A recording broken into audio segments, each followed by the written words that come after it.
తెలంగాణ తల్లి విగ్రహ రూపం మార్చడంపై మండిపడ్డారు మాజీ సీఎం బీఆర్ఎస్ అధినేత కేసీఆర్. విగ్రహ మార్పు ఒక మూర్ఖపు చర్య అని, ప్రభుత్వాలు చేయాల్సిన పనులు ఇవేనా అని ఫైర్ అయ్యారు కేసీఆర్. రేపు తెలంగాణ తల్లి విగ్రహావిష్కరణను బహిష్కరించాలని బీఆర్ఎస్ నేతలకు సూచించారు పార్టీ అధినేత. ఎరవలిలో జరిగిన బీఆర్ఎస్ ఎల్పీ సమావేశంలో ఎమ్మెల్యే, ఎమ్మెల్సీలకు సభలో మాట్లాడిన అంశాలపై కేసీఆర్ దిశానిర్దేశం చేసినట్లు తెలిపారు.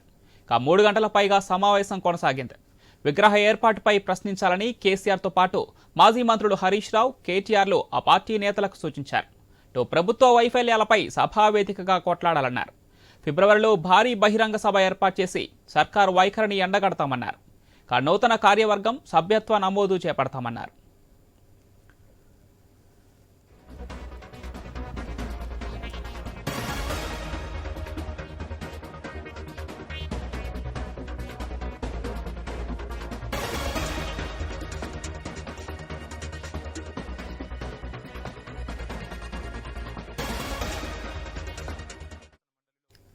ప్రధానంగా కాంగ్రెస్ ప్రజలకిచ్చిన హామీలను అమలు చేసేలా కొట్లాడతామన్నారు.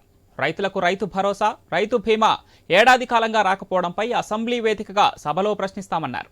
లగచర్ల బాధితులకు న్యాయం చేయాలని సభలో అధికార పక్షాన్ని నిలదీస్తామన్నారు. కేసీఆర్ అసెంబ్లీకి వస్తారా రారా అనే మీరే చూస్తారని హరీష్ రావు చెప్పడం గమనార్హం. ఎలాంటి వ్యూహాన్ని అవలంబించాలని శాసన మండలిలో, శాసనసభలో బీఆర్ఎస్ పార్టీ యొక్క వ్యూహాన్ని దిశ నిర్దేశాన్ని కేసీఆర్ గారు చేయడం జరిగింది. గిరిజనుల భూములను అక్రమంగా లాక్కోవడం, గిరిజనుల మీద అక్రమ కేసులు పెట్టి జైల్లో పెట్టినటువంటి సంఘటన మీద కూడా శాసనసభలో చర్చించాలని చెప్పి నిర్ణయించుకోవడం జరిగింది. అదేవిధంగా దళితులు, గిరిజనులు, బీసీలకు సంబంధించిన బీసీ బంధు, దళిత బంధు, గిరిజన బంధు కూడా పనిచేశారు. వాటన్నిటి మీద కూడా సీఎం రేవంత్ రెడ్డికి చరిత్రపై ఏమాత్రం అవగాహన లేదన్నారు BRS working president KTR. Telangana తల్లి విగ్రహ మార్పు రాష్ట్ర అస్తిత్వాన్ని దెబ్బతీసేలా ఉందన్నారు. అసెంబ్లీ వేదికగా విగ్రహ ఏర్పాటుపై ప్రభుత్వాన్ని ప్రశ్నిస్తామన్నారు కేటీఆర్. రేవంత్ సర్కార్ హయాంలో వ్యవసాయం సంక్షోభంలో ఉందని, గురుకులాల సమస్యలపై ప్రభుత్వాన్ని నిలదీస్తామన్నారు ఆయన. అనాలోచితంగా, పూర్తి బాధ్యత రహితంగా, అసలు చరిత్ర గురించి కనీస అవగాహన కూడా లేకుండా, ఉద్యమం గురించి కనీస అవగాహన లేకుండా ఇవాళ తెలంగాణ తల్లి విగ్రహ రూపురేఖలు కూడా మార్చేస్తానంటూ తెలంగాణ అస్తిత్వం మీద ఏదైతే ఈ ప్రభుత్వం దాడి చేస్తున్నదో ఆ విషయంలో కూడా తెలంగాణ ప్రజల్లో విపరీతమైన ఆవేదన ఉంది.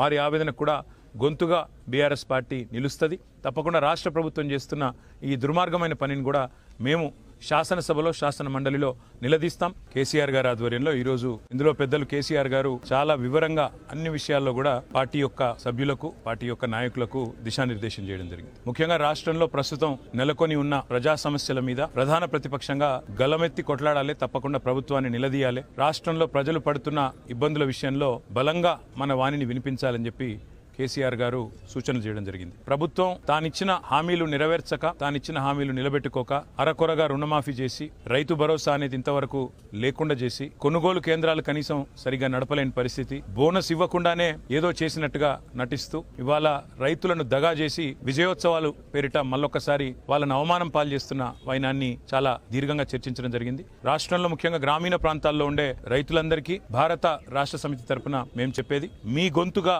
మీ వాణిగా మేము ఇటు శాసనసభలో, అటు శాసన మండలిలో తప్పకుండా ప్రభుత్వాన్ని అన్ని విషయాల్లో, అది రైతు భరోసా కావచ్చు, రుణమాఫీ కావచ్చు, మిగతా విషయాలు, బోనస్ కావచ్చు, రైతు కూలీలకు ఇస్తామని చెప్పిన హామీలు కావచ్చు, అన్నిటి విషయంలో ప్రభుత్వాన్ని నిలదీస్తామని చెప్పి మీకు హామీ ఇస్తా ఉన్నాం.